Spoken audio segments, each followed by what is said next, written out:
So in the previous class, we derived some equation from sinusoidal curves of oscillations.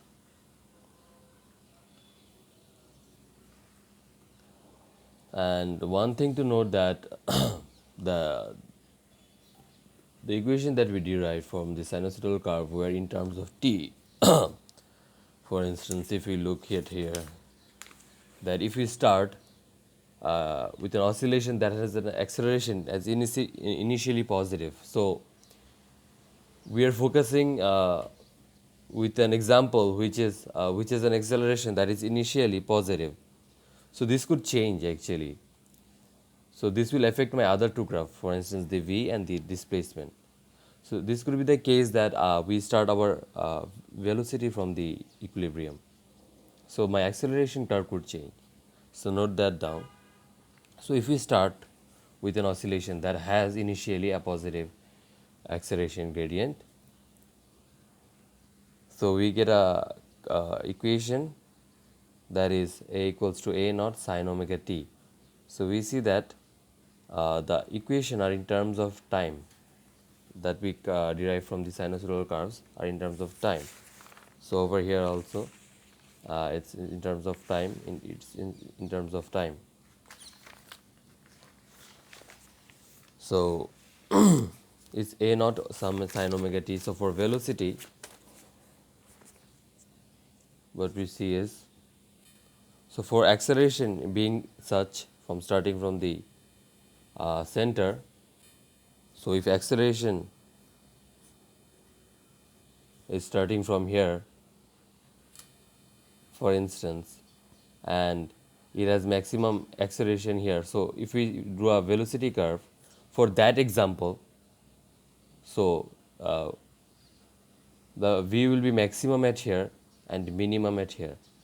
So it will the curve will start from maximum. So for this example, oscillation such that acceleration is initially positive, we get a curve with velocity that is cos. So like if we integrate, we know in advanced we have learned integrating a, so a is a naught sine omega t. So if we integrate those separately, a naught comes out to be v naught, and sine omega t, we know sine is minus cos omega t. So again we get the equation in terms of t. And another thing to note is that we could also like start look at an example which has a velocity that's starting from the 0. So my other two can change, my acceleration curve and my displacement chart. So if this was like if we look at it in oscillation which started from the middle, or from the middle, so it would start from 0. So my acceleration and my displacement curve would change. So if we like carry on with the an example of the acceleration, and so move on, and for that acceleration, if we can make a graph for displacement, we also get a sine graph, but we know that that acceleration is proportional to displacement, but they act in opposite direction. So the curve will be similar, the x curve, they will be similar, but they will, be in opposite direction. So you get the point. You get the same curve, but they are actually acting in opposite direction. But this could be the case that you start with a displacement that initially is positive. So the graph that we'll get for acceleration would be negative. So as a result, as we started acceleration with positive, hence we get a displacement equation. So v equals to, I mean, we have to integrate v again. So v is v naught minus cos omega t. So v naught, integrating v naught gives us x naught, which is the maximum amplitude, and minus cos omega t comes out to be minus sin omega t. So we get a minus here because we started with acceleration as positive, and as they are opposite, we get a minus. So you get the point, and the equation derived are in terms of t. And the last thing that is, I already repeated, that we can start with an acceleration, or start with a displacement that is starting from the positive. So this would be plus x naught sin omega t, and the acceleration would be minus. So you get the point. But the thing is, in the previous video, we looked at some equation. For example, they were not in terms of t, they were in terms of x. For instance, acceleration was minus omega square x. So acceleration was in terms of x, and we know the derivation. We don't have to derive it again, so it's done. And the other thing was velocity, which was plus minus root over something.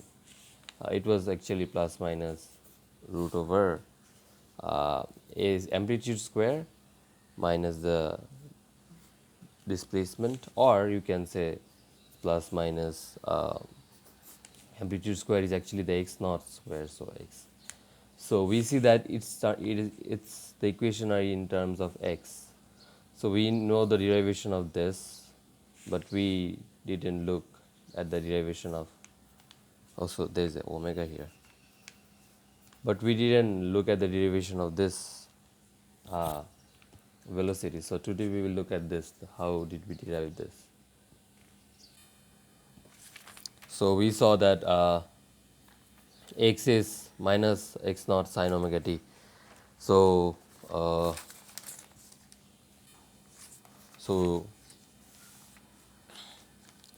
derivation,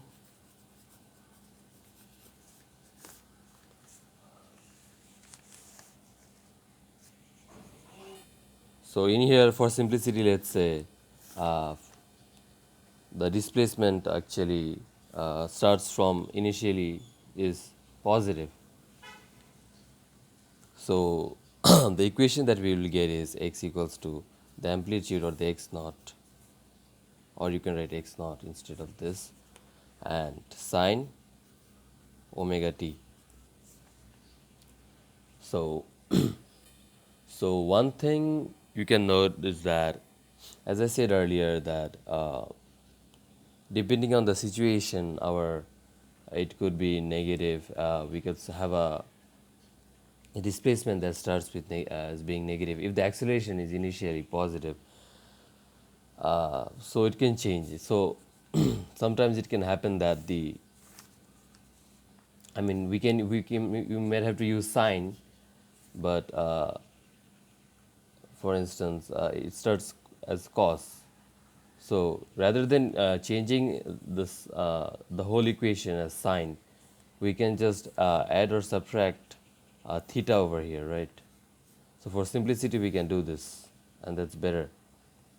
So plus theta, where I'm writing plus theta for uh, the sake of derivation. So as we will be working with the derivation of velocity, so we know from x, if we go to want to find velocity, we have to, the other way around, we saw it was integration. From x to v, it would be differentiation. So velocity is actually the differentiation of x. So dx dt. So what we will see is we get the amplitude and this omega and cos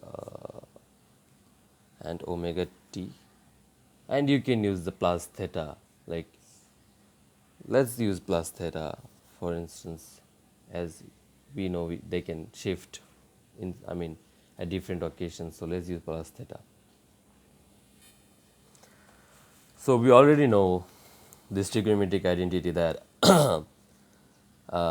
sine square plus sine square theta and cos square theta is 1. So what would be cos square theta? I mean, from here, what would be cos theta? If you rearrange, you will get 1 minus sine square theta.